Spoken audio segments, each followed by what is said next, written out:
अब तक ये वीडियो सोशल मीडिया के जरिए आप तक पहुंच ही गया होगा। नासा के एस्ट्रोनॉट सुनीता विलियम्स और बैरी वुच विल्मोर 9 महीने तक अंतरिक्ष में फंसे रहने के बाद 19 मार्च को सुरक्षित पृथ्वी पर लौट आए हैं। इंटरनेशनल स्पेस स्टेशन यानी ISS में लंबे वक्त तक फंसे रहे इन दोनों एस्ट्रोनॉट्स के लिए चुनौती अभी पूरी तरह खत्म नहीं हुई है। अब धरती पर लौटने के बाद सुनीता के लिए क्या चुनौतियां होंगी, समझेंगे इस रिपोर्ट के जरिए। नमस्ते, मेरा नाम खुशबू है और आप देख रहे हैं इंडिया टुडे हिंदी। अब अंतरिक्ष की परिस्थितियों में करीब 9 महीने तक रहने से दोनों अंतरिक्ष यात्री पर लंबे समय तक असर पड़ सकता है।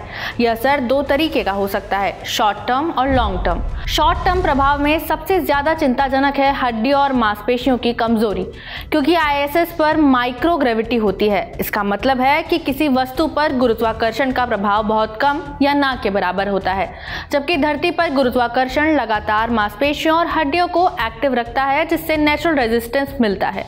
अंतरिक्ष में इसके बिना मांसपेशियां कमजोर हो जाती हैं और हड्डियां डेंसिटिक होने लगती हैं, जिससे फ्रैक्चर का जोखिम बढ़ जाता है। इसके अलावा एस्ट्रोनॉट्स अंतरिक्ष में भी अपनी रीढ़ की हड्डी के बढ़ने के कारण कुछ इंच लंबे हो सकते हैं। हालांकि धरती पर वापस आने के बाद यह अस्थायी बढ़ोतरी गायब हो जाती है, लेकिन रीढ़ की हड्डी के रीएडजस्टमेंट के कारण अक्सर पीठ दर्द की शिकायत भी होती है। चूंकि अंतरिक्ष यात्री चलने के बजाय तैरते हैं, इसलिए उनके पैरों पर कम फ्रिक्शन या दबाव पड़ता है। इससे प्रोटेक्टिव कॉलर्स नरम हो जाते हैं, नतीजन उनके पैरों की त्वचा संवेदनशील हो जाती है और छिल जाती है। इससे उबरने के लिए एस्ट्रोनॉट्स को धीरे धीरे रिकंडीशनिंग से गुजरना पड़ता है। ISS की लंबे समय की यात्राएं कार्डियोवैस्कुलर सिस्टम में भी अहम बदलाव लाती है।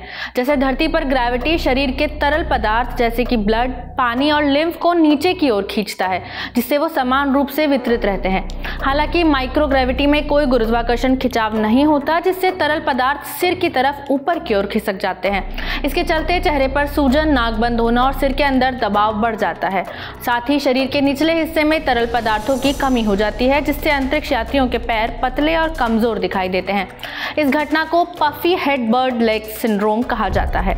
स्पेस में लंबे समय तक रहने के चलते हार्ट में भी स्ट्रक्चरल चेंजेस होते हैं, क्योंकि ISS के माइक्रोग्रेविटी वाले वातावरण में हार्ट को गुरुत्वाकर्षण के विरुद्ध ब्लड पंप करने की कड़ी मेहनत नहीं करनी पड़ती।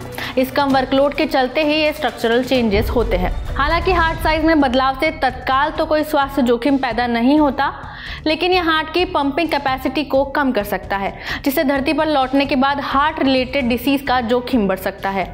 हालांकि ये परिवर्तन आमतौर पर तो स्थायी ही होते हैं और पृथ्वी के गुरुत्वाकर्षण के संपर्क में आने के बाद हार्ट धीरे धीरे अपने सामान्य आकार में भी लौटने लगता है।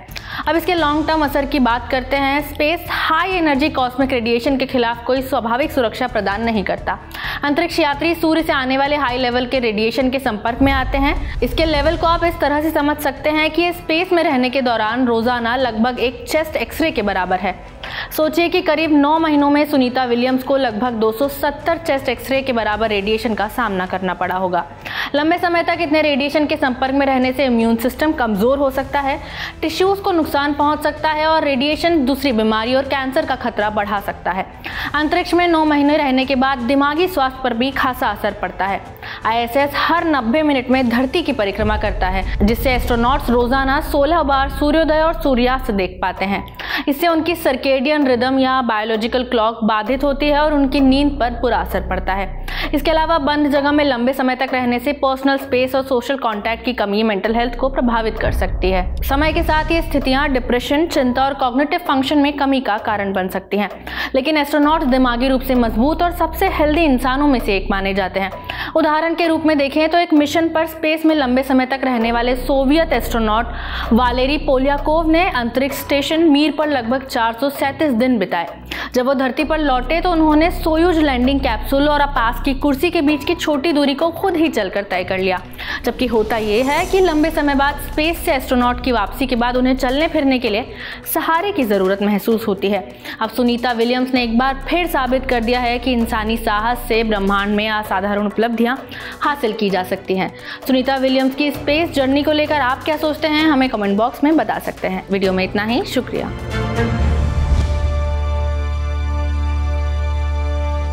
इसी तरह की तसल्ली से भरी हुई एक्सक्लूसिव रिपोर्ट्स देखने के लिए सब्सक्राइब करें इंडिया टुडे हिंदी का यूट्यूब चैनल और बेल आइकन जरूर प्रेस करें ताकि वीडियो अपलोड होते ही आपको खबर हो जाए।